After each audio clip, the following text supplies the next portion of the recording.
masih menempatkan Nabi sebagai manusia biasa. Tapi ini yang perlu kita kritisi.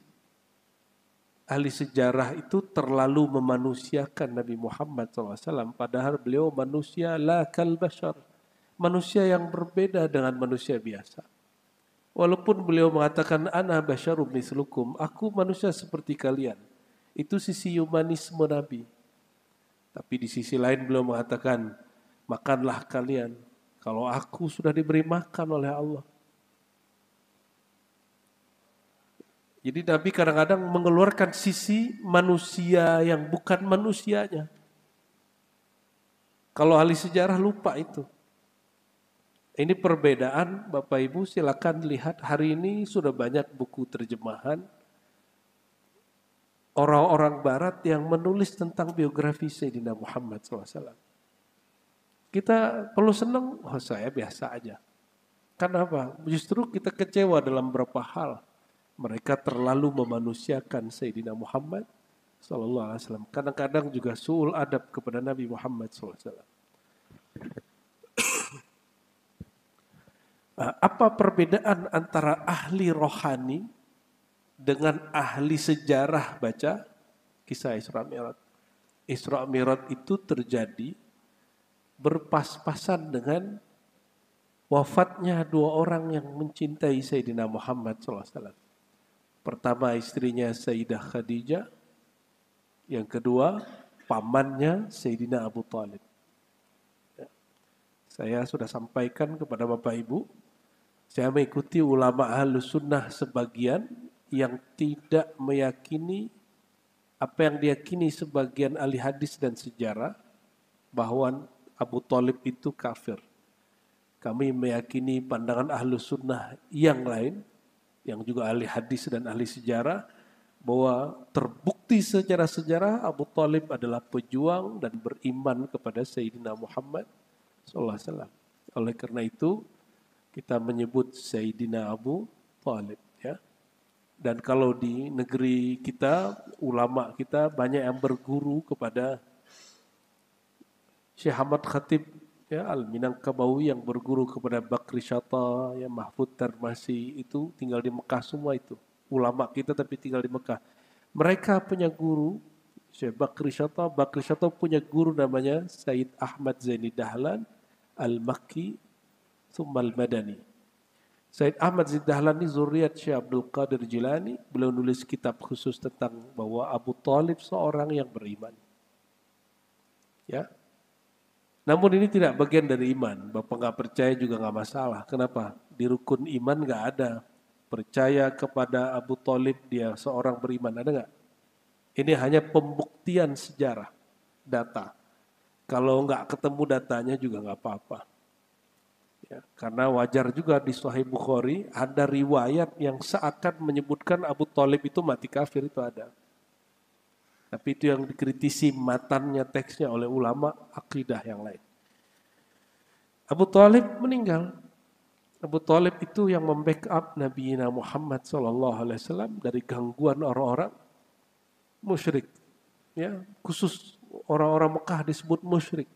Jadi kafirnya Mekah itu innal ladzina kafaru, ya, surah Al-Bayyinah, innal ladzina kafaru min ahlil kitabi wal musyrikin. Jadi orang kafir itu dua jenis. Ada yang masih bertauhid tapi tidak percaya kepada nubuat Nabi terakhir, itu ahli kitab.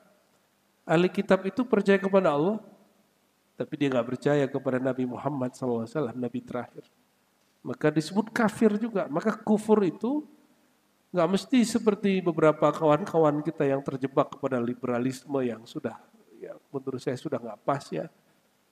Yang mengatakan, ahlu kitab juga beriman. Iya, berimannya baru kepada Allah, tapi belum kepada Nabi terakhir. Tidak serta-merta kemudian kita terlalu toleransi dalam bab ini. Nah, dalam bab akidah itu nggak ada urusan ya. Kita berbeda begini nggak mesti kita contoh-contohkan kok sama orang-orang kafir Yahudi ataupun Nasrani. Kita cuma urus kalbu aja ya. Cuma kalau mereka disebut mukmin secara mutlak tidak. Mereka hanya mukmin billah tapi tidak mukmin bi Rasulillah, maka imannya tidak sempurna. Karena Allahnya menyuruh beriman kepada Nabi terakhir, mereka nggak beriman. Berarti imannya ambigu juga. Ya. Maka ada kafir kedua yaitu musyrikin. Musyrikin ini sudahlah kafir kepada Allah, juga kufur kepada Sayyidina Muhammad sallallahu alaihi wasallam. Nah, orang Mekah itu lebih banyak kufurnya kufur syirik. Syiriknya bukan ria. Kalau ria itu masih penyakit kolbu. Ria ini masih bisa disembuhkan. Ya. Tapi kalau syirik yang zahir, itu dosa besar ya, asyirkul akbar. Makanya Mekah itu dulu jadi pusat berhala di Jazirah Arab, berhalanya zahir. Tapi sampai nanti Imam Mahdi keluar, Mekah itu akan jadi pusat berhala bernama duit. Coba tanya semua orang yang berbisnis travel, ya, yang bisnis perhotelan, bisnis tiket. Coba tanya Pak. Bisnis haji umroh. Badannya tawaf mengelilingi Ka'bah, tapi hatinya, otaknya bertawaf mengelilingi real, dolar, rupiah, dolar, rupiah. Itu aja terus. Sampai nanti Imam Mahdi keluar. Kita nggak tahu apakah waktunya dekat atau waktunya masih lama. Baru dibersihkan kolbu semua orang. Daripada tawaf, ya, menyembah Tuhan baru bernama duit. Ya. Ta'iba abdud dinar, ta'iba abdud dirham. Sungguh lelah itu orang yang menyembah duit. Orang nyembah duit rukuk sujud nggak Bapak Ibu? Enggak. Berarti hamba duit nggak mesti sujud. Hamba dunia itu nggak mesti sujud, tapi dia ngikut terus. Ngikut terus kemana-mana. Itu yang dibersihkan Sayyidina Muhammad SAW. Maka siapapun yang sedang bergerak di dunia travel, antum wajib belajar ilmu tauhid dan ilmu tasawuf dengan benar. Tauhid untuk kaidah bertuhan, tasawuf untuk menumbuhkan rasa bertuhan yang benar. Ya, insya Allah diberkahi usahanya oleh Allah. Ya. Kalau nggak usahlah, berhentilah cari kerjaan lain. Ya. Daripada nanti badan di tempat suci, otaknya nggak suci, hatinya nggak suci. Karena ini berkaitan dengan Isra dan Mi'raj. Ya. Kalau menurut ahli sejarah, itu tahun disebut tahun kesedihan. Bahasa Arabnya alamul huzni. Tahun kesedihan. Kira-kira Nabi sedih nggak ditinggal Khadijah sama Abu Thalib? Kira-kira Pak? Sedih nggak? Sedih? Kena ahli sejarah Bapak itu. Ya. Emang Nabi perlu Khadijah? Emang Nabi perlu Abu Thalib? Untuk perjuangannya Nabi perlu Abu Thalib nggak? Atau Khadijah yang perlu Nabi? Atau Abu Thalib yang perlu Nabi? Mana yang memerlukan? Nabi perlu mereka atau mereka perlu Nabi? Jadi kalau Nabi pun sedih, sedihnya bukan sedih Bapak Ibu ditinggal bini. Sedih ditinggal orang tua, kan Nabi meninggal bapaknya Abdullah, maka bapak beliau itu adalah Abu Thalib. Jadi orang Arab di zaman itu dulu begitu. Kalau saudaranya punya anak, meninggal bapaknya itu, maka anaknya mereka jadi anak dia. Ya. Jadi bapak ini kalau punya saudara Pak, anak saudara kita, bapaknya meninggal, berarti adik kita, abang kita meninggal, bapak wajib itu urus anaknya. Jangan nggak diurus, ya. Boleh nggak ngurus emaknya anak-anaknya, itu urusan bapak lah itu ya. Allahumma sholli ala sayyidina Muhammad. Jadi saya tanya lagi, kira-kira Nabi sedihnya kayak sedih kita kehilangan orang tua, kehilangan istri nggak? Enggak. Itu keliru itu. Maka amul huzni ini tidak tepat diartikan tahun kesedihan seperti yang dipahami banyak orang. Nabi nggak pernah sesedih itu. Bayangkan, jangankan Nabi, Wali saja, wali Allah, ala inna awliya Allah la khaufun alaihim walahum yahzanun. Surat Yunus. Ketahuilah sesungguhnya kekasih-kekasih Allah, wali-wali Allah, tidak pernah ada rasa takut pada diri mereka, juga tidak ada rasa sedih. Terus kok disebut amul huzni? Nabi itu anaknya meninggal, Ibrahim. Air matanya mengalir, ya haru biru itu sisi biasa. Dan beliau menyebutnya rahmah, bukan sedih. Maka saya menyebut itu tahun amul rahmah, bukan amul huzni.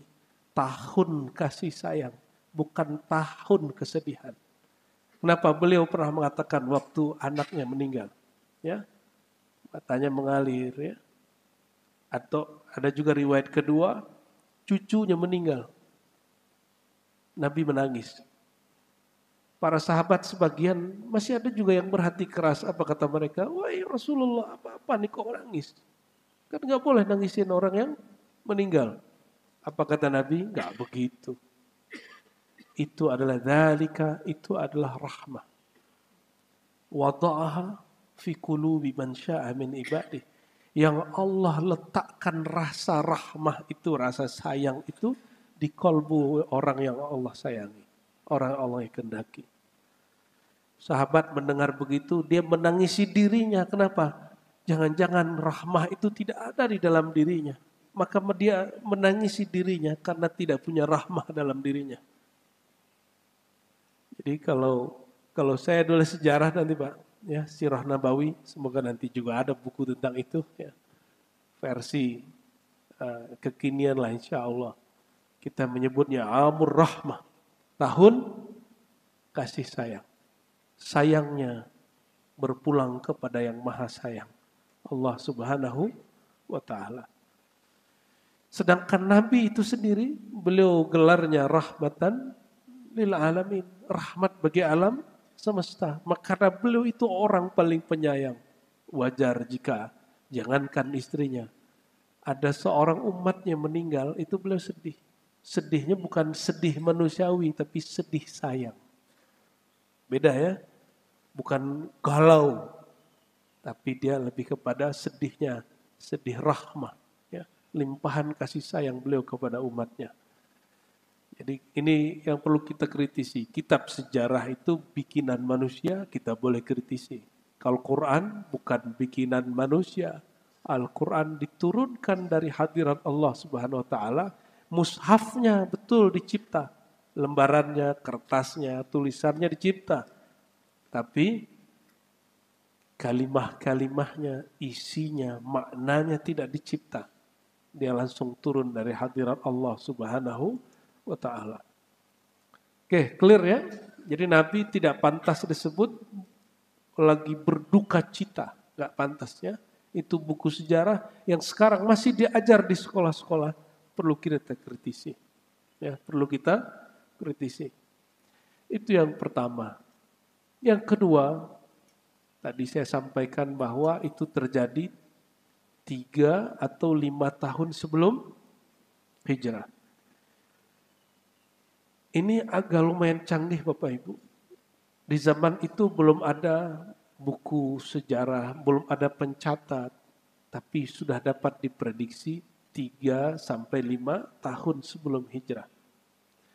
Namun karena tidak ada penulis sejarah seperti hari ini, akhirnya tepatnya tanggal berapa itu diperdebatkan sampai hari ini di kitab ahli hadis dan kitab ahli tarikh.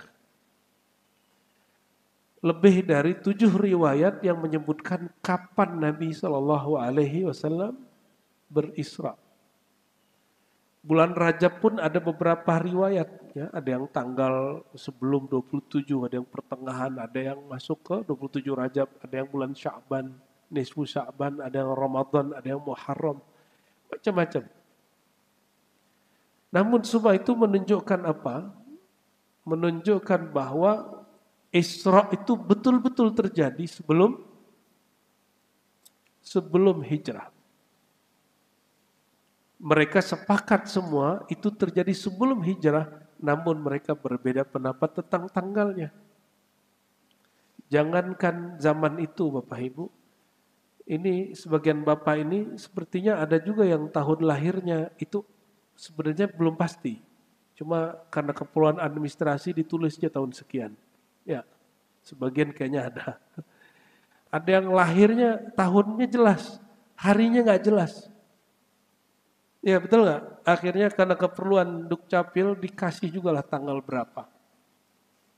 Bayangkan 1400 tahun lebih itu terjadi dan masih ada rekap datanya. Inilah kekhususan umat Nabi Muhammad sallallahu alaihi wasallam, detail ya.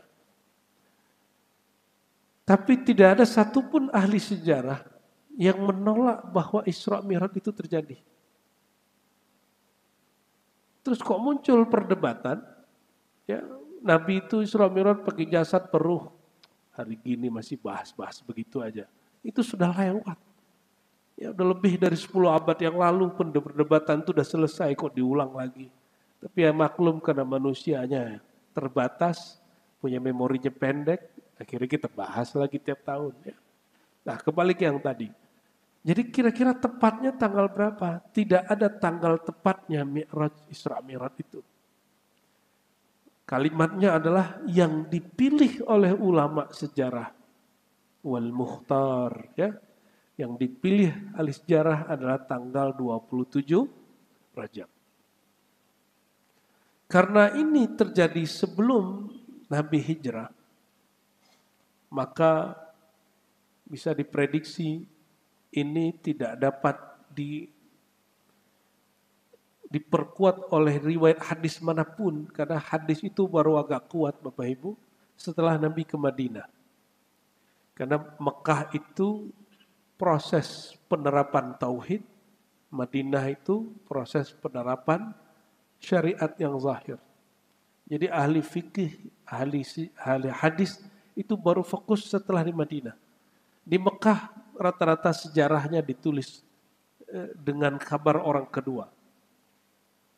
Bahkan Nabi dapat wahyu, itu kabarnya dikatakan oleh Aisyah. Sayyidah Aisyah bahkan tidak ada sebagai orang yang bersama Nabi saat itu. Nah, itu yang perlu kita ketahui sebelum memahami ayat ini. Ya. Lalu di poin berikutnya, Subhanalladzi asra bi'abdi, seperti yang kita singgung tadi, membahas bahwa Isra Mi'raj ini dengan tubuh atau jasad, itu pembahasan yang sudah ketinggalan. Bayangkan Bapak Ibu, masih perlu nggak berdebat? Kalimatnya Subhanalladzi asra. Maha hebat dia, maha suci dia yang memperjalankan si hamba. Kalau Nabi Muhammad dengan sisi manusiawinya itu terbang sendiri, itu baru kita boleh debat. Nabi itu berangkat sendiri dengan jasadnya atau ruhnya doang, mimpi. Tapi kalau depan kalimatnya ada dua, maha hebat, maha suci, lalu asra, memperjalankan. Masih perlu bertanya nggak? Nabi itu bergerak dengan tubuh atau jasadnya atau dua-duanya? Masih perlu nggak? Sudah ada dua kalimat. Subhana, maha suci, maha hebat. Kalau pakai mimpi, itu perlu nggak kalimat maha hebat, maha suci? Perlu nggak? Kalau itu mimpi, perlu nggak kalimat asra? Dia memperjalankan. Perlu nggak? Nggak perlu. Ya. Jadi sebenarnya jika dia diperjalankan dan ada yang memperjalankan, jadi soal nggak di otak kita? Dia pakai jasad atau dia pakai ruh? Nggak masalah. Terserah Allah mau pakai jasad, mau pakai ruh. Itu sangat mungkin terjadi. Allah berkuasa nggak mindahin Bapak nanti detik ini ke Mekah? Bisa nggak? Kuasa. Allah sanggup nggak? Berarti benar nih akidah Ahlussunnahnya. Dengan tubuh dan jasad, mungkin nggak? Mungkin aja. Allah kuasa nggak?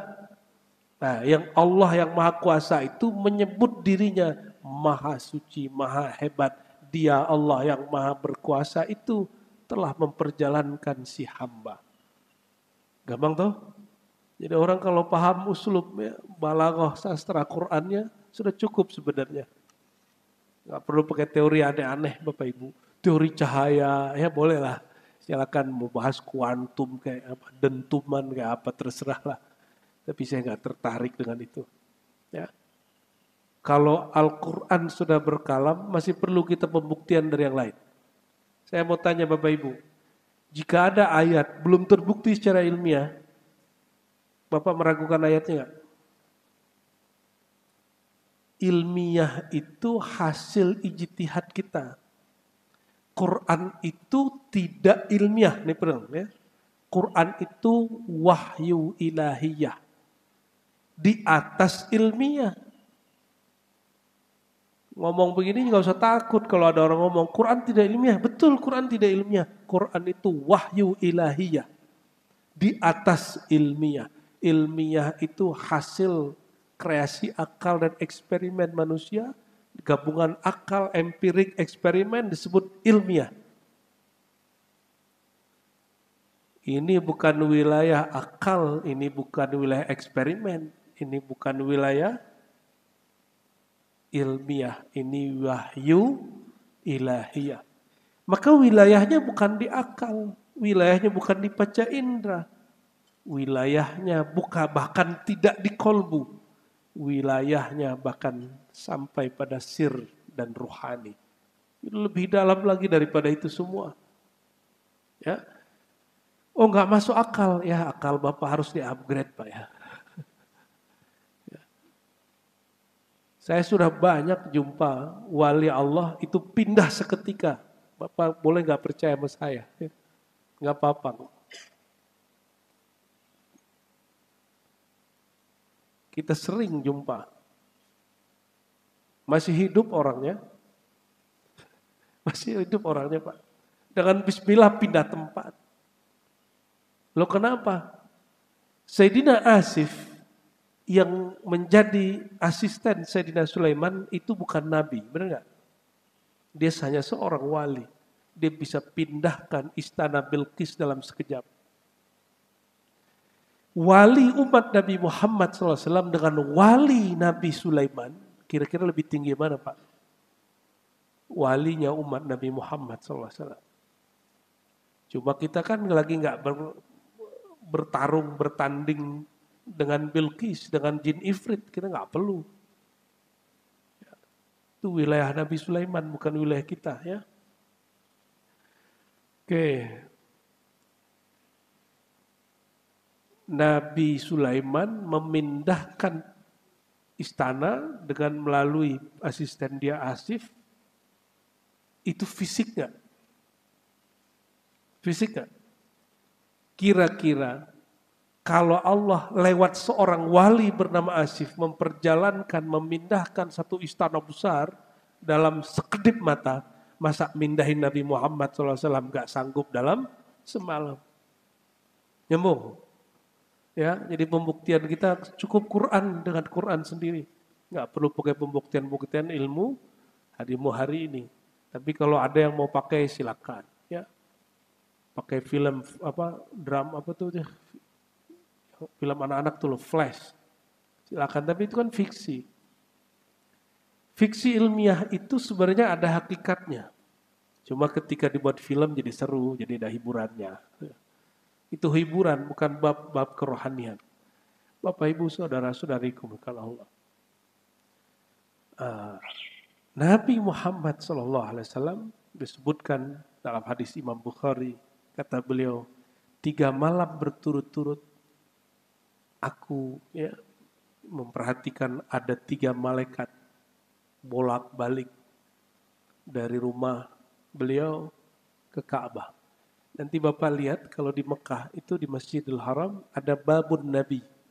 Ada babun Nabi. Itu diperkirakan Nabi lagi tidur di situ. Maka tempat itu ditutup kan. Karena orang Wahabi ini takut sekali. Orang-orang Islam ini ngambil berkah lalu syirik. Terlalu suuzon dengan umat. Ya. Padahal ngambil berkah bukan bagian dari syirik. Akhirnya sekarang orang-orang Saudi mulai sadar bikin Museum, Pak. Bapak kalau masuk ke museum Saudi hari ini lucu. Isinya cuma gambar-gambar, video-video, barangnya nggak ada. Nggak ada. Mereka sudah hancurkan itu tempat. Tempat lahirnya Nabi, maulid Nabi, rumah Khadijah dihancurkan, maulid Fatimah dihancurkan. Mereka baru sadar hari ini. MBS, maka Muhammad bin Salman itu dibenci sekali. Karena dia mulai sadar. Kok kita nggak jaga ini barang dari dulu. Sekarang ada museum, ya, museum wahyu untuk ke Goa Hira, isinya foto, gambar, video. Museum apaan? Ya, kalau museum itu mesti ada barangnya, mesti ada peninggalannya, ada batunya kayak, ada tongkatnya kayak ada. Ini nggak ada. Tapi ya sudahlah, mungkin itu ada rahasia Allah juga di situ. Wajar Pak, itu Mekah Madinah sudah dikuasai dari tahun 33. 1933 sekarang 2000 siapa sih 19 di otaknya Pak? 2025. Belum nyampe 100 tahun. Dikit lagi. Ya. Orang kan berpikir, oh Mekah itu udah begitu dari dulu. Enggak, Mekah itu baru diwahabisasi selama berapa tahun? 90-an tahun, ya kurang dikit. Kira-kira segitulah. Maka jejaknya langsung hilang. Itu daerah Suriah, ada Aleppo. Aleppo itu ada peninggalan dari zaman Nabi Ibrahim. Dibom habis-habisan oleh orang ISIS. Padahal di zaman Umar gak pernah dibom, di zaman Utsman gak pernah dihancurkan, di zaman Ali itu ahli tauhid semua, itu dibiarin aja.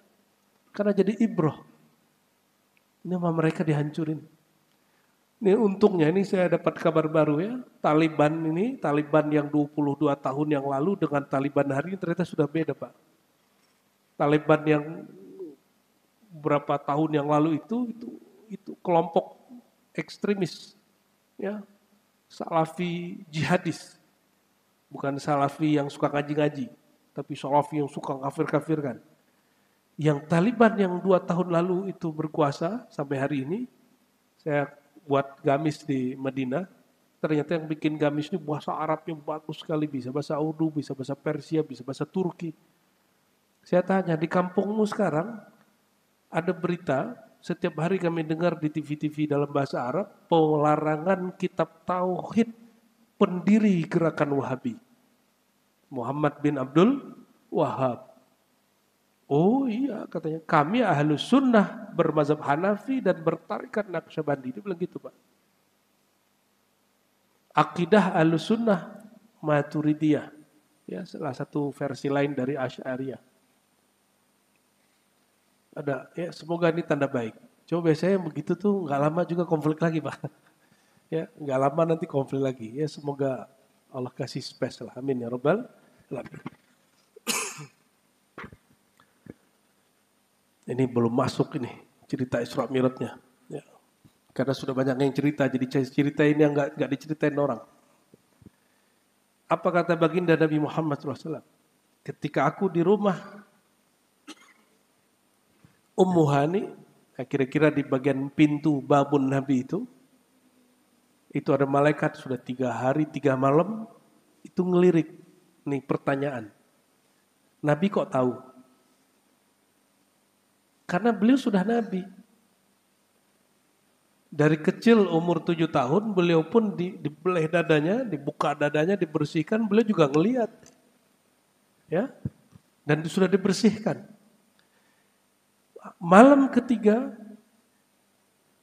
tiba-tiba 3 malaikat itu ya, malaikat Jibril, Mikail, yang ketiganya ini diperdebatkan siapa ini ya.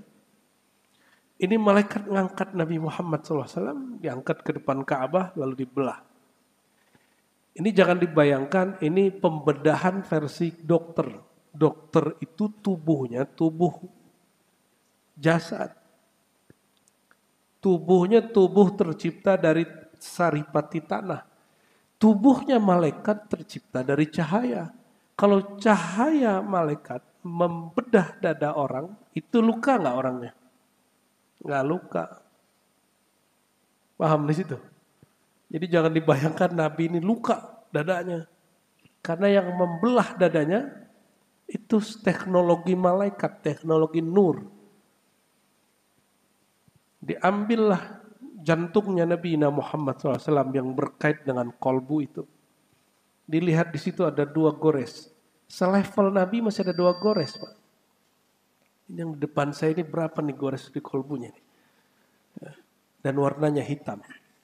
Dibersihkan, disebutkan dalam pandangan visi Nabi, itu pandangan rohani. Zahirnya Zam-Zam, batinnya itu air hakikat dari Allah Subhanahu wa taala, dibersihkan itu kolbu. Baru dimasukin lagi, ditutup lagi oleh Sayyidina Jibril. Itu 2, sebelum ditutup, dituangin lagi ilmu dan hikmah. Zahirnya air Zam-Zam. Maka kalau minum air Zam-Zam, minta doa itu Bapak Ibu. Ya Allah, bersihkan kolbuku. Sebagaimana engkau pernah membersihkan dulu kolbu nabiku. Walaupun kita nggak pantas, Pak. Minum. Jadi minum air Zam-Zam itu nggak usah minta yang aneh-aneh. Mintalah sesuatu yang pantas diminta. Setelah dibersihkan, barulah ditunjukkan ada kendaraan namanya buruk.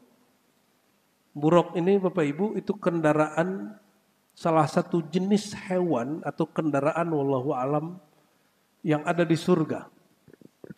Nabi-nabi terdahulu semua kendaraannya buruk. Buruk itu dari surga. Boleh jadi buruk ini macam-macam. Lebih dari 1. Boleh jadi. Ya. Kenapa buruk yang ini terpilih? Barangkali buruk ini punya suatu hal yang spesial. Dia lebih patuh daripada buruk yang lain. Lalu buruk ini pernah nggak dikendarai nabi-nabi yang lain? Barangkali juga pernah. Karena di riwayatnya dikatakan Nabi Nabi mendengar teguran Jibril kepada si buruk. Apa kata Jibril? Hai buruk, kenapa engkau tidak respect kepada orang ini?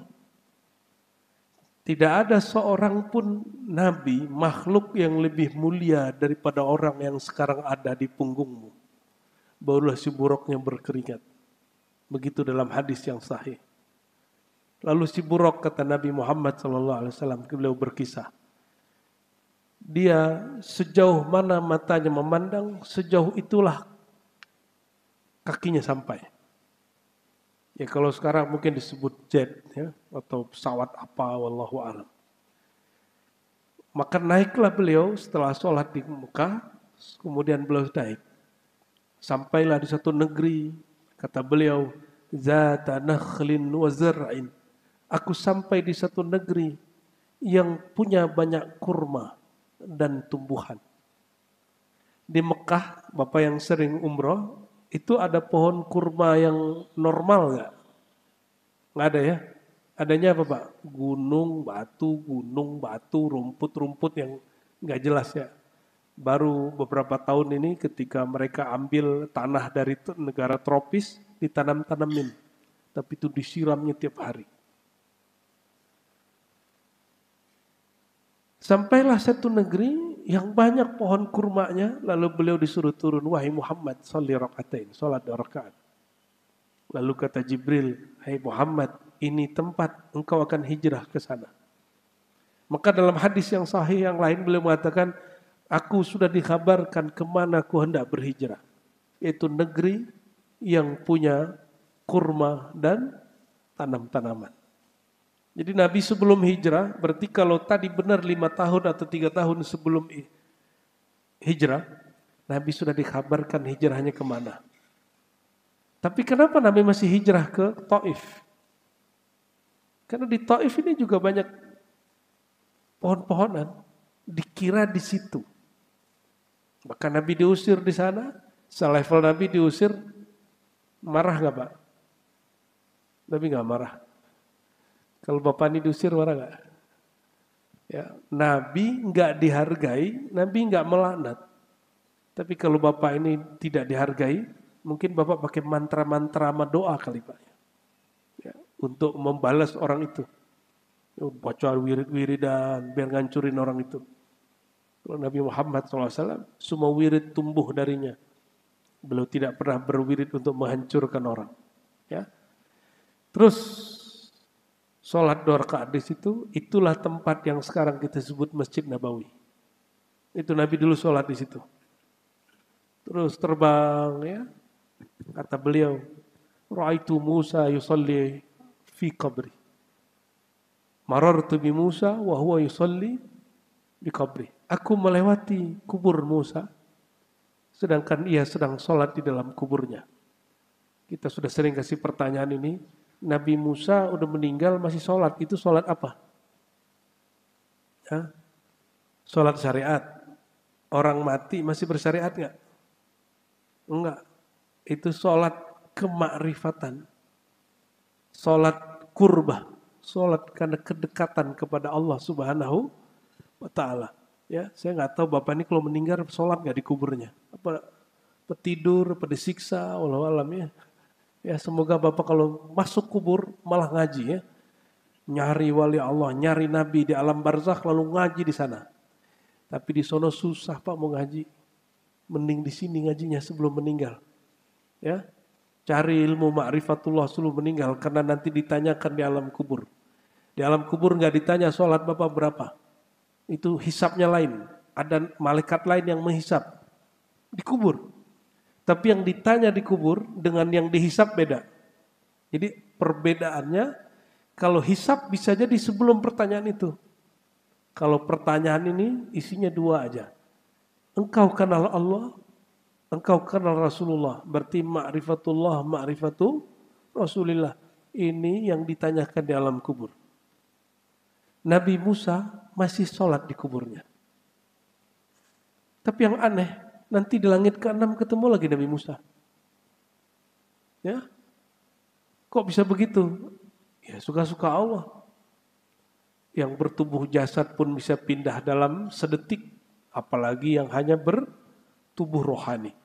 Sampailah kemudian beliau, ya pendek cerita, di Al-Masjidil Aqsa. Disebutkan di riwayat Imam Bukhari, Muslim, Daud, Tirmizi, Ahmad, yang lebih lengkap dari Imam Ahmad. Sayyidina Muhammad SAW memarkir si buruk. Ini buruk nggak bakal lari, masih diparkir sama Nabi, masih diikat. Ini tanda kalau kita ingin mengamankan satu barang, walaupun sudah aman, tetap harus ada ikhtiar untuk menjaganya. Ya, masuklah beliau ke masjid. Walau alam ini kan 2 tuh masjidnya. Sebenarnya masjid yang tempat Nabi sholat dulu yang di bawah. Yang Masjidil Aqsa itu yang sekarang yang atas, yang di bawahnya. Biasanya kalau orang Indonesia dapat izin Pak masuk ke bawah. Karena orang Indonesia ini cinta Palestinnya sudah berakar berurat. Cuma alirannya beda-beda ya. Ada alirannya ke mana, ada yang ikut kelompok yang mana. Sampailah Nabi di situ, kata Sayyidina Jibril, "Hai Muhammad, taqaddam, ke depanlah engkau. Pimpinlah mereka sholat." Makanya dalam tarhim sebelum sholat, yang sering dibaca oleh ulama Mesir, lalu berkembang di negeri kita, dalam tarhim itu dibaca salah satu kalimat, ya salatu wassalamu alaik, salam atas engkau hai Muhammad, ya, yang mana engkau adalah orang yang disuruh untuk maju ke depan memimpin semua arwah sholat. Makanya tarhim itu menjadi ciri khas. Karena dia simbol, di situ ada simbol Isra dan Mi'raj yang menjadi hakikat sholat. Saya sering sampaikan Bapak Ibu, yang jadi makmumnya siapa? Waktu di Aqsa, para nabi. Nabinya sudah meninggal atau masih hidup? Coba Bapak pikir-pikir Pak, Nabi bertubuh berjasad, di belakangnya sudah meninggal. Jadi makmum. Paham nggak maksudnya? Ini dalil paling kuat dalam sejarah umat Islam, dalam dalil Quran dan Sunnah, bahwa orang hidup boleh jadi mengimami makhluk-makhluk generasi-generasi terdahulu. Itu dalilnya. Arwah-arwah para nabi semuanya hadir 124.000 jadi makmum beliau, dan itu bukan halu, bukan khurafat. Ya. Oleh karena itu Pengalaman rohani itu bagian dari kejayaan umat Islam yang hari ini ditutup-tutupin sama orang yang so ilmiah. Kalau ingin berjaya kembali negara orang-orang muslim ini harus kuat rohaninya. Harus sampai kepada taraf menyadari hal-hal yang tadi. Dan itu bukti bahwa orang bertubuh berjasad mengenal Allah itu masih lebih mulia daripada orang terdahulu. Meskipun dia seorang nabi juga. Nabi-nabi itu lebih tua. Nabi Adam umurnya 1000-an tahun, bisa jadi 2000. Nabi Nuh 900 lebih, 950 tahun. Itu jadi makmum Sayyidina Muhammad SAW umurnya masih 50-an tahun. Secara zahir.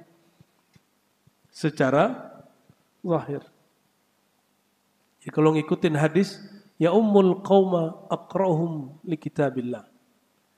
Yang memimpin seseorang imam yang paling mengerti Quran, yang paling hafiz Quran.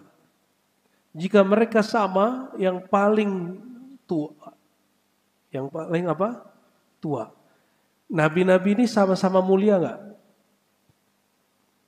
Kok yang imamin Nabi Muhammad? Berarti dua kemungkinan. Beliau paling mengerti, paling bermakrifat. Dan yang kedua, beliau paling tua. Maka benarlah kata beliau sendiri. Apa kata Nabi Muhammad SAW?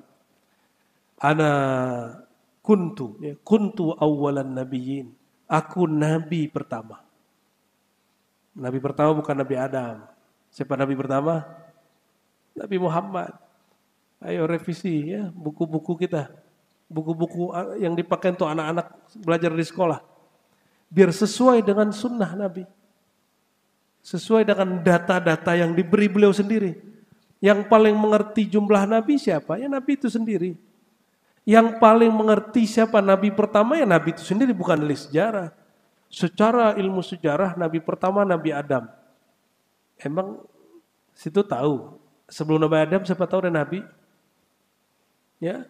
Sebelum Nabi Adam kita siapa tahu udah ada Adam sebelumnya. Nah, kita ikuti saja kalam Nabi Muhammad SAW. Kata beliau apa tadi? Kuntu awalan nabiyyina fil khalq. Hadis ini sahih. Aku adalah nabi pertama di kalangan makhluk. Tapi akhirhum ba'tsan. Terakhir dibangkitkan, diutus. Jadi bedakan jadi nabi dengan diutus. Itu beda. Itu kisah pendeknya Pak. Lalu beliau mengatakan, aku ditawarkan khamar dan susu. Yang dipilih Nabi apa?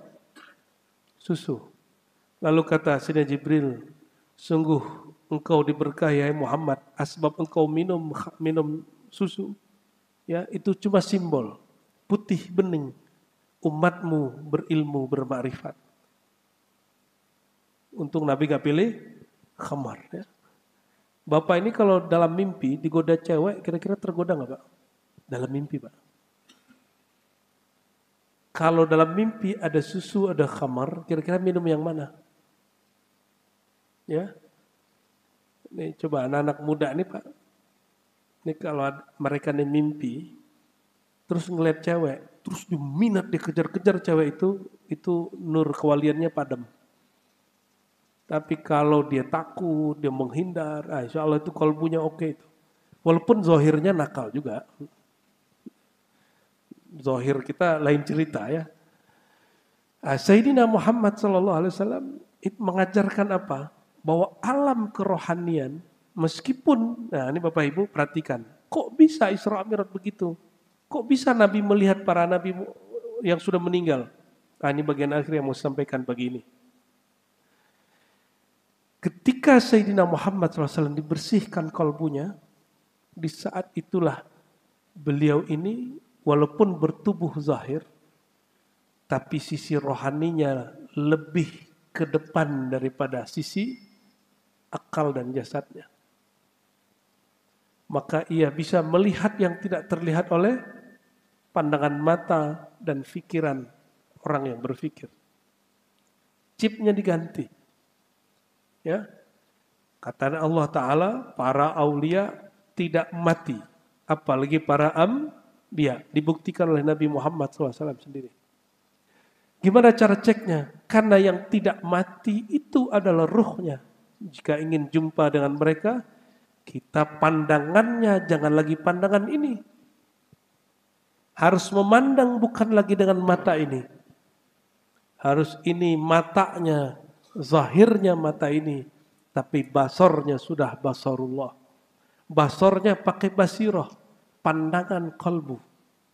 Pandangan kalbu itu pandangan Allah. Kalau sudah dengan pandangan kalbu, pandangan sir, pandangan ruh, baru dia bisa lihat alam arwah. Ya, enggak halu itu. Itu bagian dari yang disebut oleh Imam Ghazali, Imam Ahlus Sunnah wal Jamaah, apa kata beliau? Mengingkari wahyu, mengingkari mimpi, mengingkari pengalaman rohani, itu awal dari mengingkari wahyu.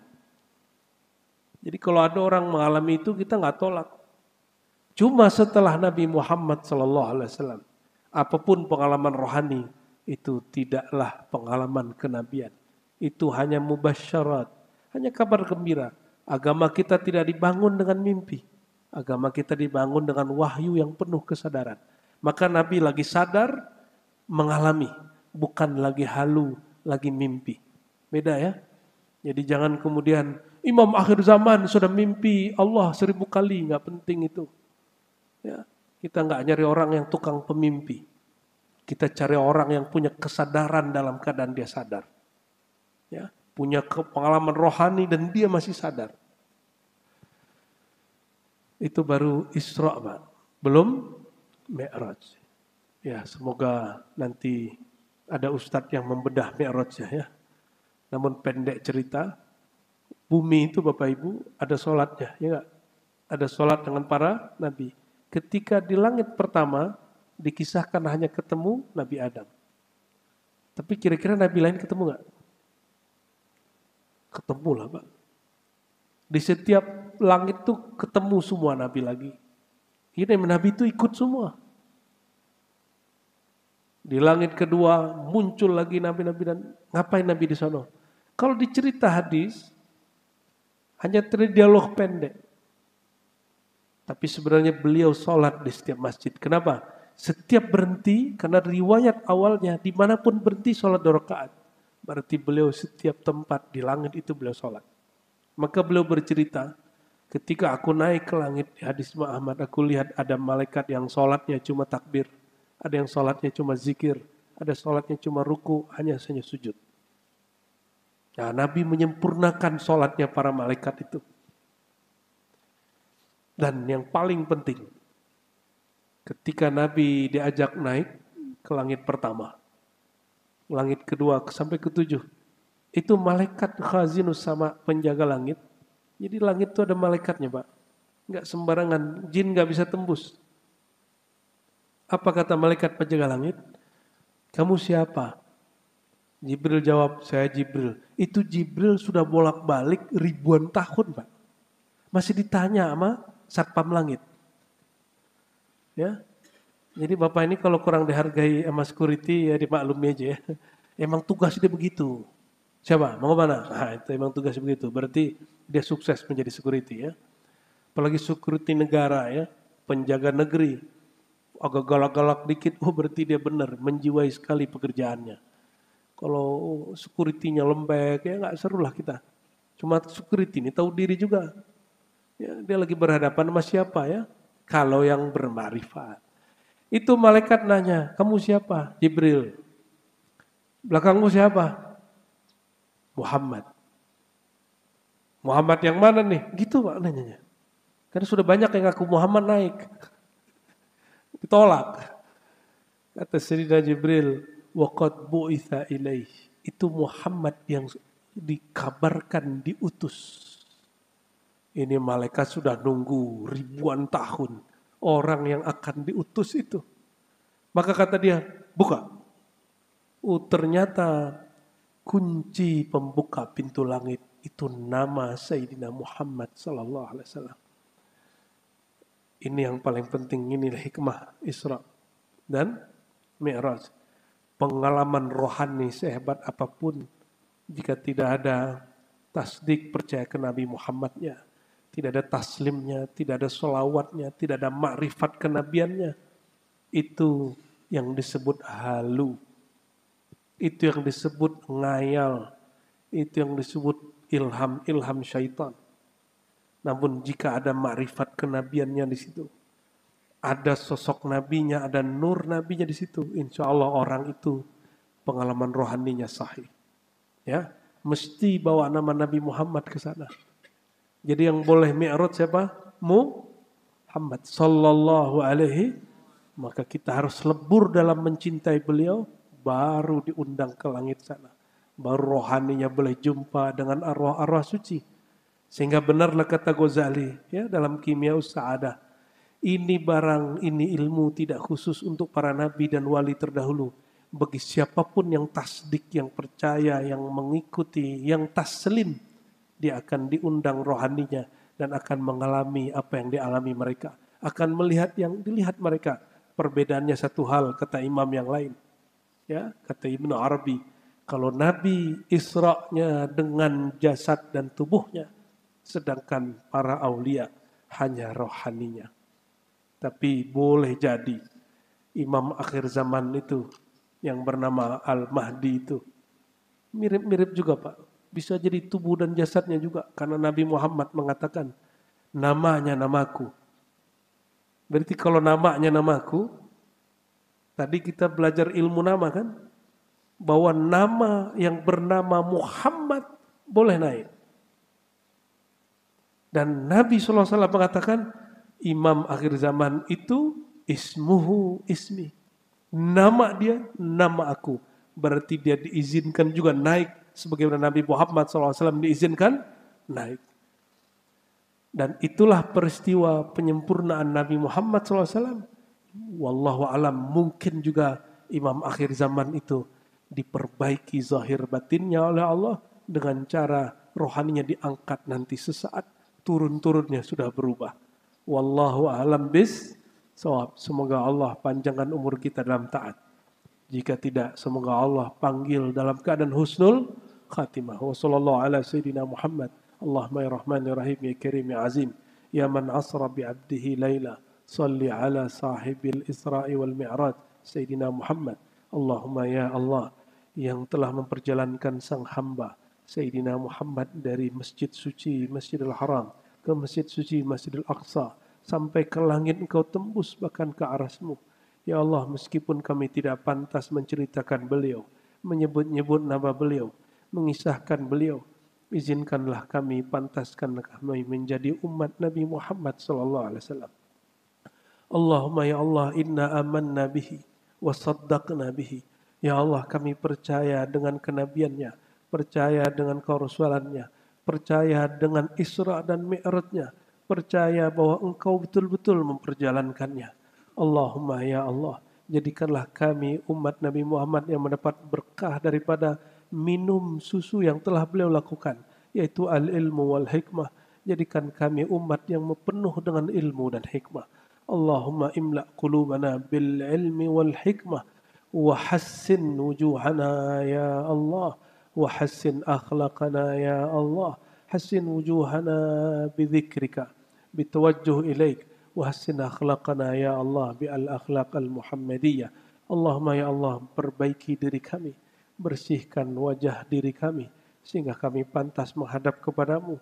Dan ya Allah, semakin bertambah ilmu kami, tolong tambahi juga kebagusan akhlak kami, tambahi juga kelembutan hati kami, tambahi juga kebersihan jiwa kami. Allahumma ya Allah, kami tidaklah hamba yang suci sebagaimana engkau telah mensucikan Sayyidina Muhammad SAW. Namun ya Allah, meskipun kami tidak suci, kami ya Allah memohon sucikan kami sebelum berpulang kepada engkau. Sucikan jiwa, pikiran dan hati kami sebelum engkau panggil kehadiran engkau. Sehingga kami datang dalam keadaan nafsu mutmainnah, jiwa yang sudah tenang, jiwa yang layak diundang dengan radiyah dan mardiyahmu. Terakhir ya Allah, inna nas'alukal jannah. Inna nas'aluka ridhaka wal jannah. Kami memohon ridhamu ya Allah. Kasih sayangmu ya Allah. Kasih sayangmu ya Allah. Ridhoilah kami meskipun kami ini pernah membangkang kepada engkau. Dan ya Allah, bebaskan kami dari neraka-Mu dan masukkan kami ke dalam surga-Mu. Dan izinkan kami memandang ke wajah jamal dan jalal-Mu bihaqqi Nabiina Muhammad sallallahu alaihi wasallam. Rabbana atina fid dunya hasanah wa fil akhirati hasanah wa qina adzabannar. Wa nas'alukal khaira kullahu mimma 'alimna wa lam na'lam. Wa na'udzu bika minasy syarri kullihi mimma 'alimna wa lam na'lam. Innaka anta 'allamul ghuyub. Wa sallallahu ala